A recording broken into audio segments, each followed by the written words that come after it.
ക്ലാസ്സിലെ അടിസ്ഥാന ശാസ്ത്രത്തിലെ ബയോളജിയുടെ 4-ാമത്തെ അധ്യായമായ തരംതിരിക്കുന്നതെന്തിന് ആണ് ഇന്ന് നാം പഠിക്കുന്നത്. പുസ്തകം തിരയുന്ന കുട്ടിയുടെ ഈ അഭിപ്രായം ശ്രദ്ധിക്കൂ. തിരഞ്ഞു മടുത്തു. ഈ പുസ്തകങ്ങളൊക്കെ ക്രമത്തിൽ അടുക്കി വച്ചിരുന്നെങ്കിൽ ടീച്ചർ പറഞ്ഞ പുസ്തകം കണ്ടെത്താൻ എന്ത് എളുപ്പമായിരുന്നു. പുസ്തകങ്ങൾ ക്രമത്തിൽ അടുക്കി വയ്ക്കുന്നത് കൊണ്ടുള്ള മെച്ചങ്ങൾ എന്തെല്ലാമാണ്? ലൈബ്രറിയിൽ പുസ്തകങ്ങൾ ക്രമീകരിച്ചു വച്ചിരിക്കുന്നത് നിങ്ങൾ ശ്രദ്ധിച്ചിട്ടുണ്ടാവുമല്ലോ. പുസ്തകങ്ങളെല്ലാം ഏതെല്ലാം വിധത്തിൽ ക്രമീകരിക്കാം? പുസ്തകങ്ങളെ അവയുടെ വലുപ്പത്തിനനുസരിച്ച് ക്രമീകരിക്കാം, അവയുടെ മേഖലകൾക്കനുസരിച്ച് ക്രമീകരിക്കാം, അവയുടെ വായന രീതിക്കനുസരിച്ച് ക്രമീകരിക്കാം. ഇങ്ങനെയെല്ലാം പുസ്തകങ്ങളെ അടുക്കി വയ്ക്കാം.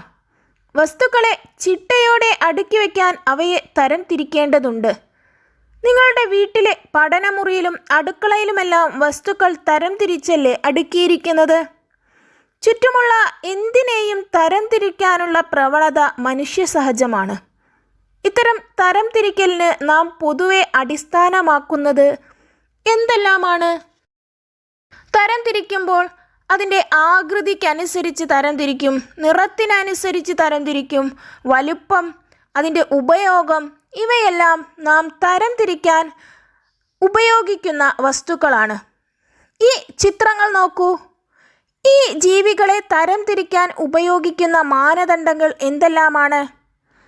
ജീവിയുടെ വലിപ്പം, അതിൻ്റെ സൗന്ദര്യം, അതിൻ്റെ വേഗം, കൂർത്ത കോമ്പല്ല്, പാദത്തിൽ ഉൾവലിക്കാവുന്ന നഖങ്ങൾ ഉണ്ടോ ഇല്ലയോ, ഇവയെല്ലാം തരംതിരിക്കലിന് ഏറ്റവും അനുയോജ്യമായ മാനദണ്ഡങ്ങളാണ്. കൂടുതൽ സൂക്ഷ്മതയുള്ള മാനദണ്ഡങ്ങൾ സ്വീകരിച്ചാൽ തരംതിരിക്കൽ പ്രക്രിയ കൂടുതൽ കൃത്യതയാർന്നതാവും. ഇത്തരത്തിൽ യോജിച്ച മാനദണ്ഡങ്ങൾ കണ്ടെത്തി ജീവികളെ വിവിധ വിഭാഗങ്ങളാക്കിയാൽ അവയെക്കുറിച്ചുള്ള പഠനം എളുപ്പമാക്കാം. സ്ക്രീനിൽ തന്നിട്ടുള്ള ചിത്രീകരണം നിരീക്ഷിക്കൂ. ചിത്രീകരണത്തിൽ കാണിച്ച ജീവികളുടെ എല്ലാ സവിശേഷതകളും നിങ്ങൾക്കറിയാമോ? നിരീക്ഷിക്കാവുന്ന ചില സവിശേഷതകൾ അടിസ്ഥാനമാക്കി ഈ ജീവികളെ തരംതിരിച്ചിരിക്കുന്നത് ശ്രദ്ധിക്കൂ. അതിന് ഉപയോഗിച്ച മാനദണ്ഡങ്ങൾ എന്തെല്ലാമാണെന്ന് വിശകലനം ചെയ്യണേ. ആദ്യം ജീവികളെ ചിറകുകൾക്കനുസരിച്ച് തരംതിരിച്ചിരിക്കുന്നു. ചിറകുള്ളവ, ചിറകില്ലാത്തവ എന്നിങ്ങനെ രണ്ടാക്കി തരംതിരിച്ചിരിക്കുന്നു.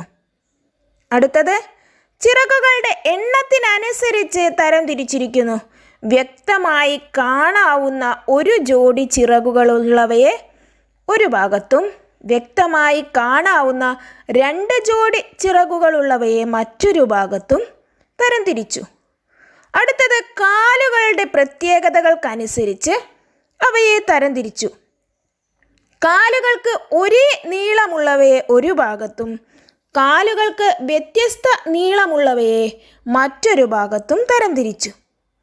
അടുത്തത് ചിറകുകളുടെ പ്രത്യേകതകൾക്കനുസരിച്ച് തരംതിരിച്ചു.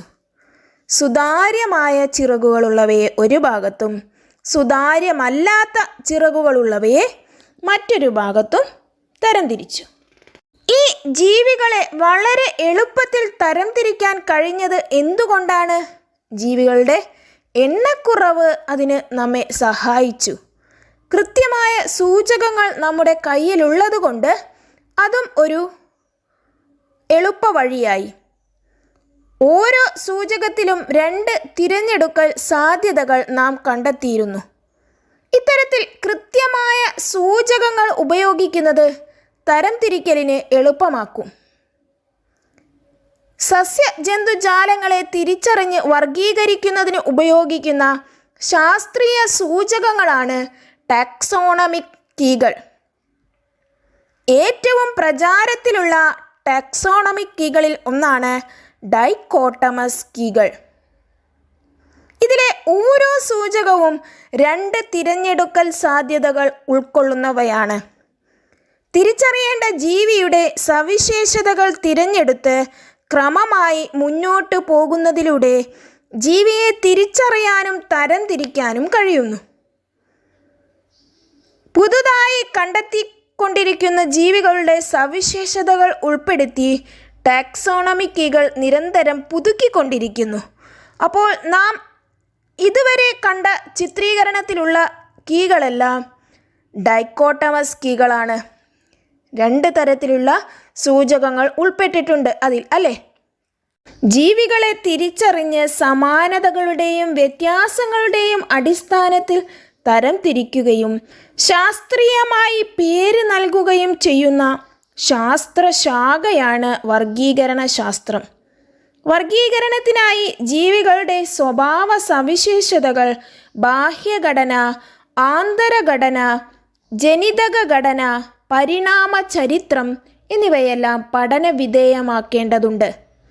ഈ പഠനത്തിലൂടെ വിവിധ ജീവി വിഭാഗങ്ങൾ തമ്മിലുള്ള ബന്ധം തിരിച്ചറിയുന്നു. വിവിധ ഭൗമമേഖലകളിലെ സസ്യജന്തുജാലങ്ങളെക്കുറിച്ച് പൊതുധാരണ ലഭിക്കാനും സഹായിക്കുന്നു. കൂടാതെ ലളിത ഘടനയുള്ളവയിൽ നിന്ന് സങ്കീർണ ഘടനയുള്ള ജീവികൾ രൂപപ്പെടുന്ന പരിണാമ ഘട്ടങ്ങൾ വിശദീകരിക്കാൻ സഹായകമായ തെളിവുകളും വർഗീകരണ ശാസ്ത്രം നൽകുന്നു. മനുഷ്യൻ ഉൾപ്പെടെയുള്ള എല്ലാ ജീവികളെയും സാമ്യങ്ങളുടെയും വ്യത്യാസങ്ങളുടെയും അടിസ്ഥാനത്തിൽ വിവിധ വർഗീകരണ തലങ്ങളിൽ ഉൾപ്പെടുത്തിയിരിക്കുന്നു. വർഗീകരണ തലങ്ങൾ നിജപ്പെടുത്തി വർഗീകരണത്തിന് ശാസ്ത്രീയമായ അടിത്തറ നൽകിയത് കാൾ ലിനേയസ് എന്ന ശാസ്ത്രജ്ഞനാണ്. അതിനാൽ അദ്ദേഹം വർഗീകരണ ശാസ്ത്രത്തിൻ്റെ പിതാവ് എന്നറിയപ്പെടുന്നു.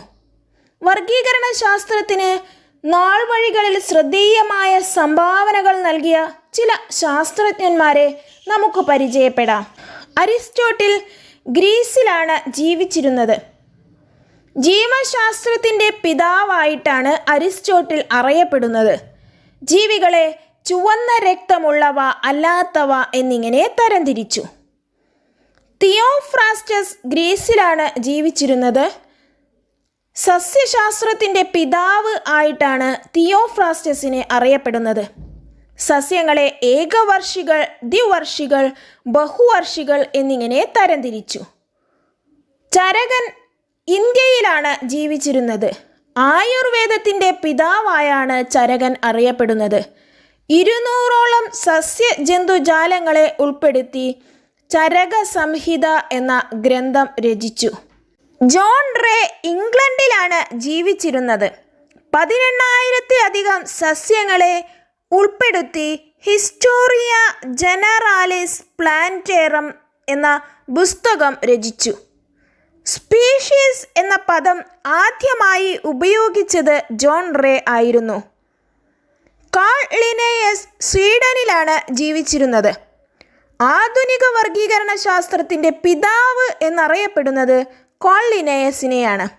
വ്യത്യസ്ത വർഗീകരണ തലങ്ങൾ നിർദ്ദേശിച്ചതും അദ്ദേഹമാണ്. ജീവികൾക്ക് ശാസ്ത്രീയ നാമം നൽകുന്ന ദ്വിനാമ പദ്ധതി ആവിഷ്കരിച്ചതും കാൾ ലിനേയസ് ആണ്. ലിനേയസിൻ്റെ വർഗീകരണ തലങ്ങൾ നിരീക്ഷിക്കൂ.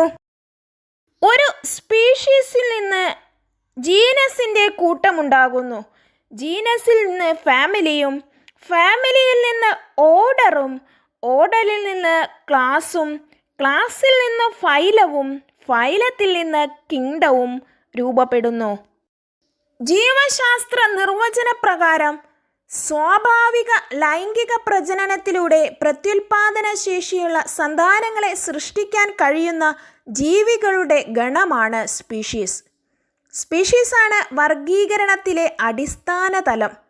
സവിശേഷതകളിൽ ഏറ്റവും അധികം സാമ്യം പുലർത്തുന്നത് ഒരു സ്പീഷീസിൽ ഉൾപ്പെടുന്ന അംഗങ്ങൾ തമ്മിലാണ്. സമാനമായ സ്പീഷീസുകൾ ചേർന്നുണ്ടാകുന്ന ജീവികളുടെ കൂട്ടമാണ് ജീനസ്. ജീനസുകൾ ചേർന്ന് ഫാമിലിയും, ഫാമിലികൾ ചേർന്ന് ഓർഡറും രൂപപ്പെടുന്നു. ഓർഡറുകൾ ചേർന്നതാണ് ക്ലാസ്. ബന്ധപ്പെട്ട ക്ലാസുകൾ ചേർന്നാണ് ഫൈലം രൂപപ്പെടുന്നത്. എല്ലാ ഫൈലങ്ങളും ചേർന്നതാണ് ഏറ്റവും ഉയർന്ന തലമായ കിങ്ഡം. ഇനി ഒരു പൂച്ചയുടെ വർഗീകരണ തലം നോക്കൂ. കിങ്ഡം ആനിമേലിയയിൽ ഉൾപ്പെടുന്നതാണ് പൂച്ച. എല്ലാ ജന്തുക്കളും ഉൾപ്പെടുന്ന തലമാണ് കിങ്ഡം ആനിമാലിയ. അതിനെ ഫൈലം കോഡേറ്റയായി വിഭജിച്ചിരിക്കുന്നു. നട്ടെല്ലുള്ള ജന്തുക്കൾ മാത്രം ഉൾപ്പെടുന്നതാണ് ഫൈലം കോഡേറ്റ. അതിനെ വീണ്ടും ക്ലാസ് മമേലിയയായി വിഭജിച്ചിരിക്കുന്നു. കുഞ്ഞുങ്ങളെ പാലൂട്ടി വളർത്തുന്ന നട്ടെല്ലുള്ള ജീവികളാണ് ക്ലാസ് മമേലിയ. വീണ്ടും അതിനെ ഓർഡർ കാർണിവോറയായി വിഭജിച്ചിരിക്കുന്നു. മമേലിയ ക്ലാസിൻ്റെ സവിശേഷതകൾക്കൊപ്പം മാംസം കടിച്ചു കീറാവുന്ന പല്ലുകളുള്ള സസ്തനികളാണ് ഓർഡർ കാർണിവോറ. വീണ്ടും അതിനെ ഫാമിലി ഫെലിഡയാക്കി വിഭജിച്ചിരിക്കുന്നു. ഫാമിലി ഫെലിഡയിൽ കാർണിവോറ ഓർഡറിൻ്റെ സവിശേഷതകൾക്കൊപ്പം കാലിൽ ഉൾവലിക്കാവുന്ന നഖങ്ങളുള്ളവയാണ്. അതിനെ വീണ്ടും ജീനസ് ഫെലിസ് ആയി വിഭജിച്ചിരിക്കുന്നു. ഫെലിസിൽ ഫെലിഡേ ഫാമിലിയുടെ സവിശേഷതകൾ കാണിക്കുന്നു. ചെറിയ ശരീരം, ഗർജിക്കാത്തവ എന്നിവ അതിൻ്റെ സവിശേഷതകളാണ്. വീണ്ടും അത് സ്പീഷീസ് ഡൊമസ്റ്റിക്കായി തരംതിരിച്ചിരിക്കുന്നു. ഫെലിസ് ജീനസിൻ്റെ സവിശേഷതകൾക്കൊപ്പം പൂച്ചയുടെ തനത് സവിശേഷതകളും കാണിക്കുന്നതാണ് സ്പീഷീസ് ഡൊമസ്റ്റിക്കസ്. അപ്പോൾ ഒരു പൂച്ച സ്പീഷീസ് ഡൊമസ്റ്റിക്കസ് ആണ്. പൂച്ചയുടെ വർഗീകരണ തലങ്ങൾ നാം തിരിച്ചറിഞ്ഞു കഴിഞ്ഞല്ലോ. ഇനി ഈ വർക്ക്ഷീറ്റ് നമുക്ക് പൂർത്തിയാക്കി നോക്കാം.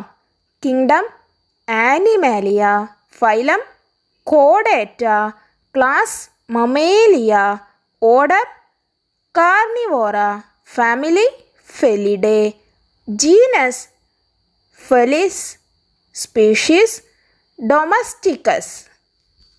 മറ്റു വർഗീകരണ തലങ്ങൾ നമുക്ക് അടുത്ത ക്ലാസ്സിൽ ചർച്ച ചെയ്യാം.